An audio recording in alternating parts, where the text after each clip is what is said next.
Hey, what's up, everybody? Jason here again. We are going to resume our series of talks on the topic of exile and empire. It's been a couple weeks since I've done one of these. I was out of town. I was in Seattle over Thanksgiving for a week.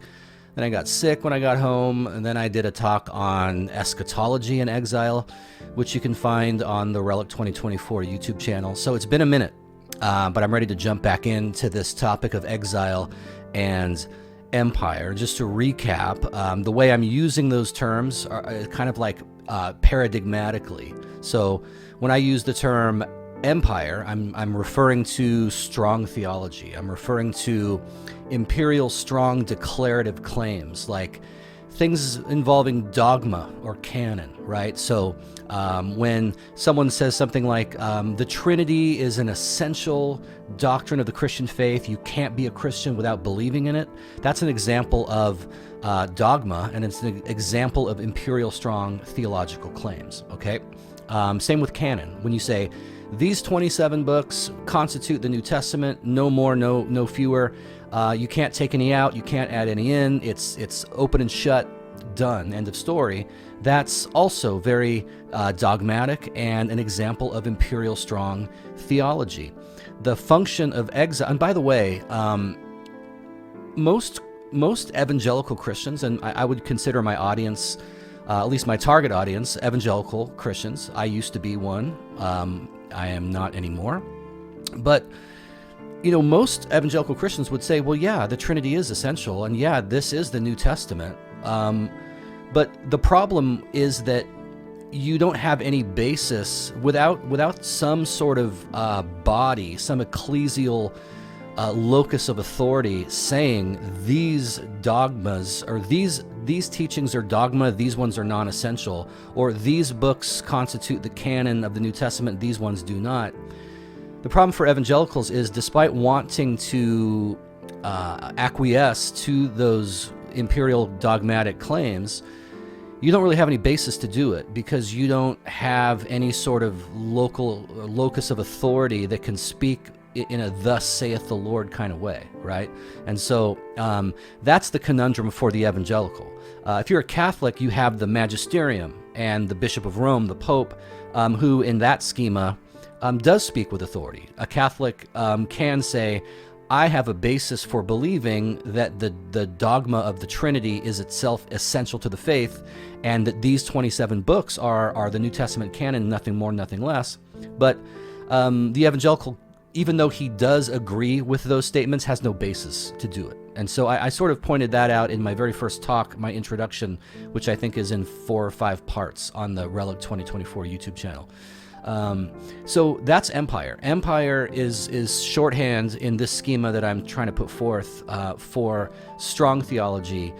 Exile is shorthand for weak theology. Now, again, as I've said so many times, exile's function is not to replace the strong imperial claims of empire with other equally strong claims, because that's a lateral move that doesn't really make any difference. It's just changing being addicted to one thing with being addicted to something else. It's like going from being addicted to drugs and alcohol to being obsessed with CrossFit. You know, you've maybe made a healthier move, but it's still a lateral move. You haven't changed the tightness of the grip with which you're gripping that latest obsession, right? So exile's function is not to replace empire with some different empire. But rather, exile slow blinks at the claims of empire. Exile gives sort of side-eye, looks askance at the claims of empire, and says, you sure about that? I don't know about that. You sure? Is that really? Okay. You sure about that? Right? My series, Eschatology and Exile, is doing just that. It's looking at the claims of evangelical eschatology regarding the rapture and the second coming and the tribulation and the Antichrist and all this stuff, and just blinking at it slowly, you know, like, I don't know, what about this, what about that? It's asking questions. It's a posture of weakness, as I said, and of humility, and it comes from 1 Corinthians, you know, chapter 1, where Paul talks about the word of the cross. The message of the cross is folly and weakness to the religious establishment and to Greek philosophy, right? The message of the cross is weakness. I mean, that's one of the biggest challenges of the early Christians, was explaining how could the Messiah have been executed, right? That's not, you picture Jesus up in heaven looking at us wearing crosses going like, what makes you think I like those things? Like, why are you wearing this? So Exile's function is to, in the same way that, Lyotard's description of postmodernism was incredulity toward meta-narrative, Exile is a suspicion of empire. It's looking at those claims and being suspicious of them and wondering about them, not just accepting them hook, line, and sinker, but instead questioning them and wondering aloud, slow blinking, giving side eye to those strong imperial claims of dogma, canon, and whatever other example of imperial strong theology you want to talk about. But we saw also last time that concerning, as we pivoted from the death of God to resurrection, the topic of resurrection, not so much, a little bit, but not so much the bodily resurrection of Christ as its implications for us. And if you'll recall, I spent a bit of time talking about the fact that the Jesus that emerged from the tomb on Easter morning was not exactly the same as the one who was put there 3 days prior, right? And we see this in the Gospels. You read the accounts of Jesus's appearance, post-resurrection appearances. And sometimes his disciples didn't know who he was. Sometimes they walked with him for miles, not realizing it was him. They were somehow supernaturally kept from recognizing him.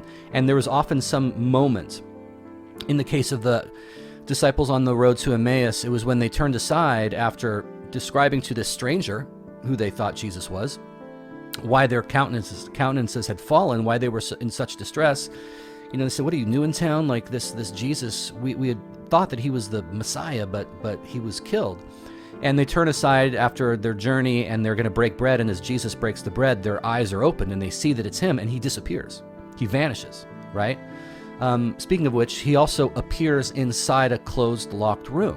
In one of the Gospels, the disciples are all gathered in some room, and suddenly Jesus is in there, right?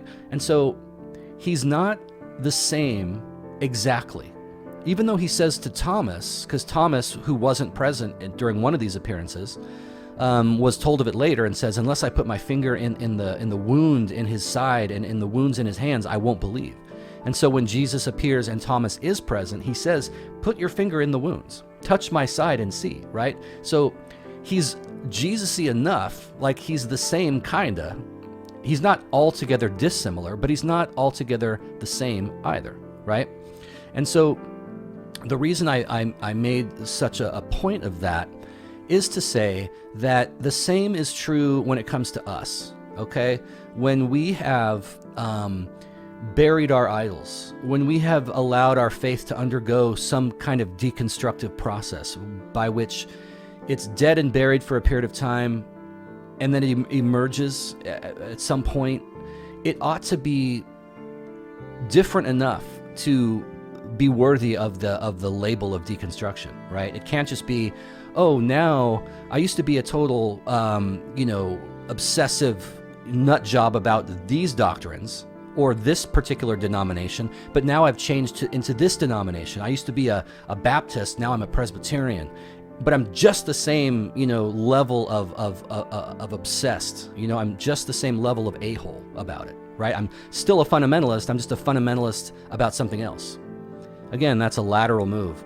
The fact that Jesus emerges from the tomb sufficiently different to the point where people don't even know it's him, I think that's an illustration when it comes to our faith, okay? If your faith is undergoing deconstruction, you let whatever idols you buried and whatever view of God that you've outgrown, let it lie. And when it emerges, if it emerges out of the tomb again and you want to identify with it again, it should be significantly different, and you should be significantly different.